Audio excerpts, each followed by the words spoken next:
కొమరంభీం ఆసిఫాబాద్ జిల్లా జెడ్పీ సమావేశంలో ఎమ్మెల్యే కోనేరు కోనప్ప అటవీ శాఖ అధికారులపై తీవ్రస్థాయిలో మండిపడ్డారు.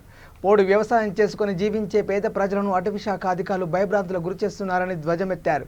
పోడు రైతులపై దాడి చేసే అధికారం ఎవరిచ్చారని డిఎఫ్ఓ శాంతారాంను ఎమ్మెల్యే కోనప్ప నిలదీశారు.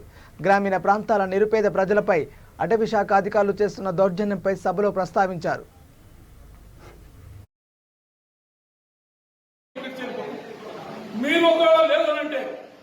మీరు చేయలేదంటే నేను ఎమ్మెల్యేగా రాజీనామా చేస్తాను. మీకు గ్రౌండ్ లెవెల్ చేసే కార్యక్రమాలు వేరు, మీరు అక్కడ ప్రజలు ఇబ్బంది పెట్టేది వేరు, అక్కడ ముఖ్యమంత్రికి చెల్లిపోవడం వేరు, మీ ఆఫీసర్కి చెల్లిపోవడం వేరు. కొత్త ఎంకరేజ్మెంట్ అంటారు. 6 సంవత్సరాలైంది ఎవరు కూడా ఒక్క ఎకరం అడిగి అనుకోలేదు. ఆ పాత భూములు తప్పితే ఎవరు కొత్త ఇవ్వట్లేదు. నేను గ్యారంటీస్ మీరు రండి, మీరు చూపించండి. ఒక ఎకరం దాన్ని కొట్టుంటే దానికి జిమ్మేదారి ఎమ్మెల్యేగా నేను ఒక 30 ఆడిపల్లి విలేజ్కి వెళ్తాం. కలెక్టర్ ఆడపల్లి మీటింగ్ రద్దు చేద్దాం. ఆడపల్లి విలేజ్కి వెళ్దాం. మీరు 34 ఇయర్స్ కాకపోతే నేను ఎమ్మెల్యే రాజీనామా చేసేస్తాను.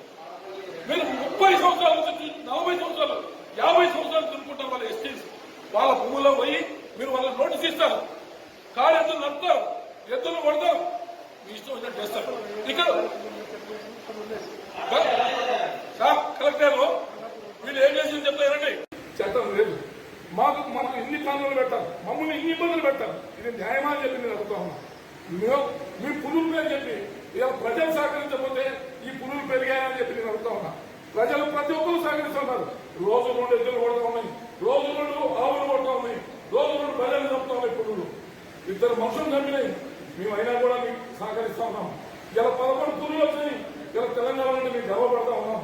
ఇలా మా తెలంగాణ రాష్ట్రం వచ్చాక ఇలా వన్యప్రాణులు పెరిగి గర్వపడతా ఉన్నాం. కానీ మీరు పోడుకోని అంశం పెట్టి మా ప్రజలు ఇబ్బంది పెడితే ఇది ఎంతవరకు సమంజసం అని చెప్పి నేను అడుగుతా ఉన్నా. దయచేసి మీరు ఇప్పుడైనా కలెక్టర్ దీని మీద ఒక క్లారిటీ తీసుకోండి. ముఖ్యమంత్రి గారు చెప్తా ఉన్నారు, స్టేటస్ లో మెయింటైన్ చేయండి. పాత భూమి రైతులు దాన్ని ఇబ్బంది పెడతామని చెప్తా ఉన్నారు. మీకు అధికారులు మీటింగ్ లో చెప్పారు. అయినా కూడా మీరు బయటకు వచ్చి మీ ఇష్టం ఉన్నట్టు బెదిరిస్తూ ఉంటారు. మీకు ఎవరిచ్చారు అధికారం? ఖాళీ నడపడానికి, ఎద్దులు నడపడానికి, రైతులు కొట్టడానికి మీకు ఎవరిచ్చారు అధికారం అని చెప్పి అడుగుతాం. మీరు మనుషులు కదా, మీకు అధికారులు మీకు తెలవదా? మానవత్వం లేదా? మీకు ఈ ఇబ్బంది పెట్టాలని చెప్పి మరి మీ ఏ పగతో చేస్తా ఉన్నారు? ఒక సింపుల్ తాలూకాలు మీకు నాని చెప్పి నేను అడుగుతున్నా. వేరే చోట్ల లేవా డిగ్రేడ్ ఏరియాలు? దగ్గర చెట్లు డిగ్రేడ్ ఏరియా లేవా? వేరే చోట్ల అక్కడ దగ్గర చెట్లు ఒక సింపుల్ లోనే ఉన్నాయి చెట్లు పెట్టడానికి.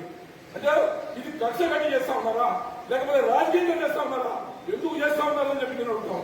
ఒక సింపుల్ నియోజకవర్గంలోనే ఈ చెట్లు ఇంతగా పెంచుతామని చెప్పి మా రైతులు ఇబ్బంది పెట్టి ఇలా 40 గ్రామాల్లో రైతులు నిద్రపోతలేదు. 40 గ్రామాల్లో రైతులు రాత్రి నిద్రపోతలేదు.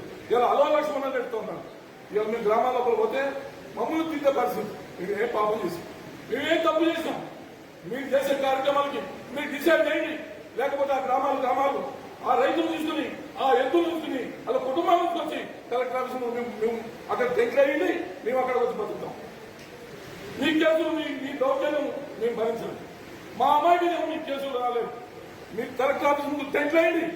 ఆ గరీబ్ వాళ్ళని తీసుకొచ్చి అక్కడ పడతాం. మీరు బోగట్టండి, ఇక్కడే బతుకుతారని చెప్పి 2 చేతులు మనం చేస్తాం.